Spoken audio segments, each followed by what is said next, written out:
সন্তানের ত্বক এবং মাথার চুলের রং ভিন্ন হওয়ায় স্ত্রীকে তালাক দিয়েছেন মোজাফফর হোসেন নামের এক যুবক।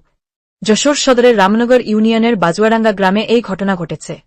জানা গেছে, বছর ৫ আগে যশোর সদর উপজেলার বাউলিয়া চাঁদপাড়া গ্রামের মজিদ মোল্লার ছেলে মোজাফফর হোসেনের সঙ্গে বিয়ে হয় বাজুয়াডাঙ্গা পশ্চিমপাড়ার শহীদ মোল্লার মেয়ে মনিরা খাতুনের। 2022 সালের ৩ নভেম্বর এই দম্পতির ঘর আলো করে আসে শিশু আফিয়া। শিশুটি দেখতে আর ৫টা সাধারণ বাচ্চার মতো না হওয়ায় স্ত্রী ও মেয়েকে ত্যাগ করে প্রবাসী হন মোজাফফর। মিথ্যা অপবাদ দিয়ে মনিরা খাতুনকে তালাক দেন বলে অভিযোগ ভুক্তভোগীর।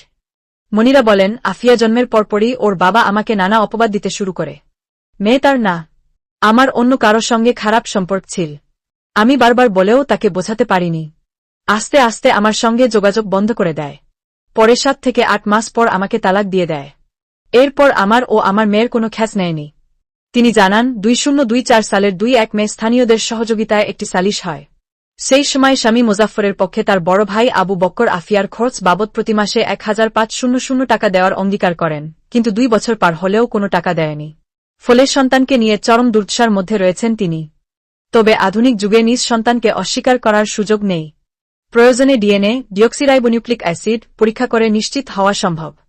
তবে আফিয়ার বাবা সেটি করতে রাজি না। কাউকে না জানিয়ে সে বিদেশে চলে গেছে। তাই সব মিলিয়ে খারাপ সময় পার করছেন মনিরা। রামনগর ইউনিয়ন পরিষদের প্রশাসনিক কর্মকর্তা মিজানুর রহমান বলেন, বিষয়টি শুনেছি। তাকে একটি দরখাস্ত দিতে বলেছি।